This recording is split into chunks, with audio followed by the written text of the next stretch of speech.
Calicut university third semester M Com വിദ്യാർത്ഥികൾക്ക് 2023 income tax law practice and tax planning 1 എന്ന് പറയുന്ന question പേപ്പറിൽ പാർട്ട് ബിയിൽ ചോദിച്ചിട്ടുള്ള 12ാമത്തെ ക്വസ്റ്റ്യൻ ആണ് ഇന്നത്തെ ക്ലാസ്സിലൂടെ നമ്മൾ ഡിസ്കസ് ചെയ്യുന്നത്. അപ്പൊ നമുക്ക് ക്വസ്റ്റ്യൻ നോക്കാം. Profit and loss account for a trader shows net profit of rupees 38 lakh after debiting the following items. First one പറഞ്ഞിട്ടുള്ളത് payment of income tax rupees 7 lakh and income tax proceedings expenses rupees 1 lakh. Second one, interest on loan taken for payment of income tax rupees 50,000. Third one, customs duty rupees 10,000 and interest rupees 4,000 of GST. Then cash payment to a creditor rupees 12,000. Municipal tax rupees 18,000. 1/3 portion of the house is used for business and half portion is used for self-resident and the remaining portion is let out. Then next one, income of 75,000 accrued during the year is not recorded in the profit loss account.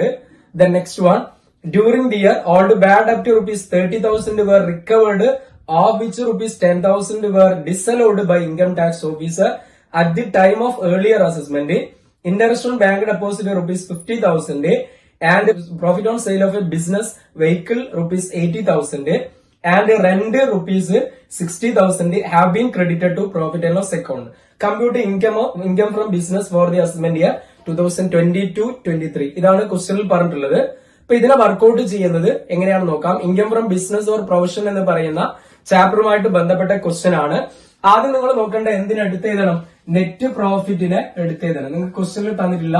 Net പ്രോഫിറ്റിനെ നമ്മൾ എടുത്ത് എഴുതണം. Net profit എത്രയാണ് തന്നത്? 38 lakh ആണ് net profit തന്നത്. Okay, computation of income from business എന്ന് പറയുന്ന heading കൊടുക്കുക. ഇനി ഇതിൽ നമ്മൾ ചെയ്യേണ്ടത് എന്താണ്? ആഡ് ഡിസലോഡ് എക്സ്പെൻസ് ആണ്. നിങ്ങളെ ക്വസ്റ്റ്യനിൽ ഡിസലോഡ് ആയിട്ടുള്ള എക്സ്പെൻസിനെ നമ്മൾ എന്ത് ചെയ്യണം? ആഡ് ചെയ്യണം. നിങ്ങളെ ക്വസ്റ്റ്യനിൽ ഒന്നാമത് പറയുന്നത് എന്താണ്? പേയ്മെന്റ് ഓഫ് ഇൻകം ടാക്സ് ആണ്. ഇൻകം ടാക്സ് എന്ന് പറയുന്നത് ബിസിനസ്സിൽ അതെന്താണ്? ഡിസലോഡ് ആണ്. എത്രയാണ് എമൗണ്ട് വരുന്നത്? 7 lakh ആണ് ഇൻകം ടാക്സ് വരുന്നത്. ഇനി രണ്ടാമത് പറയുന്നത് interest on loan taken four payment of income tax ആണ്. ഇൻകം ടാക്സ് കൊടുക്കാൻ എന്താണ്? നമ്മൾ ലോൺ എടുത്തു, അതിന്റെ ഇൻട്രസ്റ്റ് ആണ്. ഓക്കെ, ഈ ഇൻട്രസ്റ്റ് ഓൺ ലോൺ ഇവിടെ എന്താണ്? നമുക്ക് അലോഡ് അല്ല, ബിസിനസ്സിൽ ഡിസലോഡ് ആണ്. എത്രയാണ് എമൗണ്ട്? 50,000 ആണ്. ഓക്കെ, ഇനി നെക്സ്റ്റ് മൂന്നാമത്തത് customs duty and interest of GST ആണ്. കസ്റ്റംസ് ഡ്യൂട്ടിയും അതേപോലെ തന്നെ ഗുഡ്സ് ആൻഡ് സർവീസ് ടാക്സും അലോഡ് ആണ്.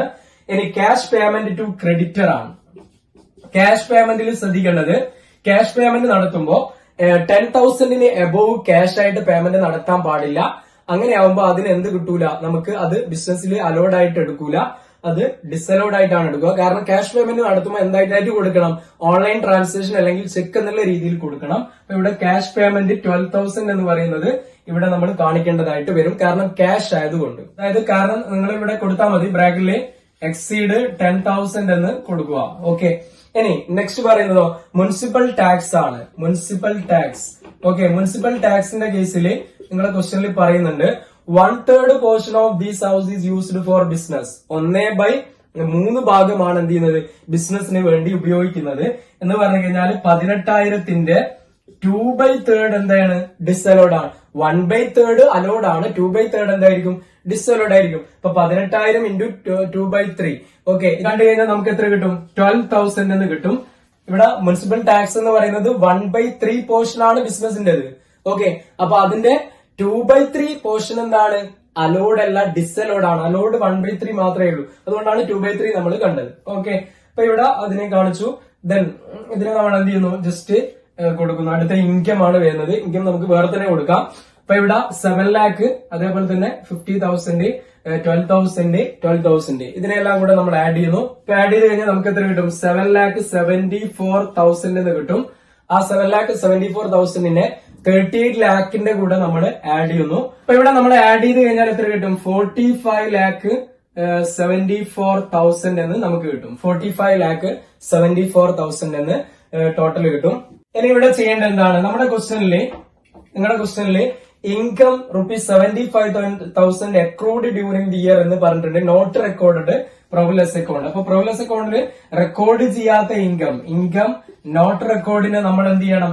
ഇതിന്റെ കൂടെ ആഡ് ചെയ്യണം. അത് ഇതിൽ ഉൾപ്പെടേണ്ടതാണ്, പക്ഷെ അത് ഉൾപ്പെട്ടിട്ടില്ല എന്നുള്ളതാണ് പറയുന്നത്. എത്രയാണ്? 75,000 ആണ് ക്വസ്റ്റനിൽ പറഞ്ഞിട്ടുള്ളത്. ഓക്കെ, അപ്പൊ ഈ 75,000 നമ്മൾ ആഡ് ചെയ്യണം. അപ്പൊ നമ്മൾ ആഡ് ചെയ്ത് കഴിഞ്ഞാൽ എത്ര കിട്ടും? 46,49,000 എന്ന് നമുക്ക് കിട്ടും. ഇൻകം നോട്ട് റെക്കോർഡഡ് എന്നാണ് പ്രോഗ്രസ് അക്കൗണ്ടിൽ പറഞ്ഞത്, അത് നമ്മൾ ഇതിന്റെ കൂടെ ആഡ് ചെയ്യണം. ഓക്കെ അല്ലെ? ഇനി നെക്സ്റ്റ് നിങ്ങൾ ശ്രദ്ധിക്കുക.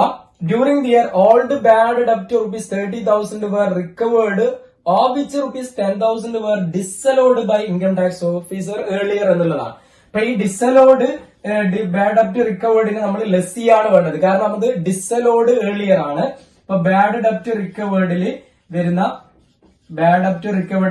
10,000, ഈ 10,000 നമ്മൾ എന്ത് ചെയ്യണം? ലെസ് ചെയ്യണം. അതേപോലെ തന്നെ നെക്സ്റ്റ് നമ്മളോട് പറയുന്നത് എന്താണ്? ഇൻട്രസ്റ്റ് ഓൺ ബാങ്ക് ഡെപ്പോസിറ്റ് 50,000 ആണ്. ഈ ഇൻട്രസ്റ്റ് ഓൺ ബാങ്ക് ഡെപ്പോസിറ്റ് എന്ന് പറയുന്നത് ഇൻകം ഫ്രം അതർ സോഴ്സ് ആണ്. ഇപ്പൊ അതർ സോഴ്സിന് നമ്മൾ ബിസിനസിന്റെ കൂടെ ഉൾപ്പെടുത്തേണ്ട ആവശ്യമില്ല, അത് എന്ത് ചെയ്യണം? ഇതിൽ നിന്ന് ലെസ് ചെയ്യണം. എത്ര വരും? 50,000 വരും. ഇനി നെക്സ്റ്റ് പറയുന്നത് profit on sale of A business vehicle 80,000 ആണ്. ഇത് ക്യാപിറ്റൽ ഗെയിനിൽ വരുന്ന ഐറ്റം ആണ് പ്രോഫിറ്റ് ഓൺ സെയിൽ എന്ന് പറയുന്നത്. അപ്പൊ ഇത് ബിസിനസ്സിൽ ഉൾപ്പെടേണ്ടതല്ല. എത്രയാണ്? 80,000 ആണ് വരുന്നത്. ഈ 80,000 മൈനസ് ചെയ്യണം.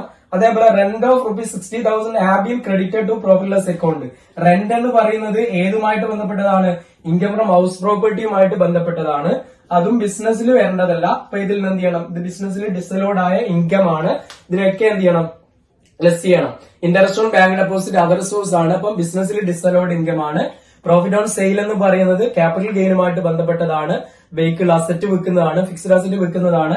അപ്പൊ ക്യാപിറ്റൽ ഗെയിനുമായിട്ട് ബന്ധപ്പെട്ടതായതുകൊണ്ട് അത് ഇവിടെ വരേണ്ടതല്ല ബിസിനസ്സിൽ. റെന്റ് എന്ന് പറയുന്നത് ഹൗസ് പ്രോപ്പർട്ടിയുമായിട്ട് ബന്ധപ്പെട്ടതാണ്, അതുകൊണ്ടും അതിനെയും ഇവിടെ നമ്മൾ ഉൾപ്പെടുത്തേണ്ട ആവശ്യമില്ല. അപ്പൊ ഇതിനെയൊക്കെ നമ്മൾ എന്ത് ചെയ്യാം? മൈനസ് ചെയ്യാം. 10,000, 50,000, 80,000 ആൻഡ് 60,000. ഓക്കെ, ഇപ്പൊ നമ്മൾ കണ്ടു കഴിഞ്ഞാൽ എത്ര കിട്ടും? 44,49,000 എന്ന് നമുക്ക് കിട്ടും. ഇതാണ് എന്ത്? Income from business. Okay, income from business എന്ന് പറഞ്ഞിട്ട് എമൗണ്ട് എത്ര കിട്ടും? 44,49,000 എന്ന് നമുക്ക് ആൻസർ കിട്ടും. ഓക്കെ, അപ്പൊ ഇത്തരത്തിലാണ് ഇതിനെ വർക്ക്ഔട്ട് ചെയ്യേണ്ടത്. ബിസിനസിനുമായിട്ട് ബന്ധപ്പെട്ട പ്രോബ്ലം വന്നു കഴിഞ്ഞാൽ നിങ്ങൾ മനസ്സിലാക്കേണ്ടത് അലൗഡും ഡിസലൗഡും ഏതാണെന്നുള്ളത് തിരിച്ചറിയുകയാണ് വേണ്ടത്. ഓക്കെ, അങ്ങനെയാണ് നിങ്ങൾക്ക് പെട്ടെന്ന് പ്രോബ്ലം വർക്ക്ഔട്ട് ചെയ്യാൻ പറ്റും. നെക്സ്റ്റ് ക്വസ്റ്റ്യൻ നമുക്ക് അടുത്ത ക്ലാസ്സിൽ ഡിസ്കസ് ചെയ്യാം. ഓക്കെ.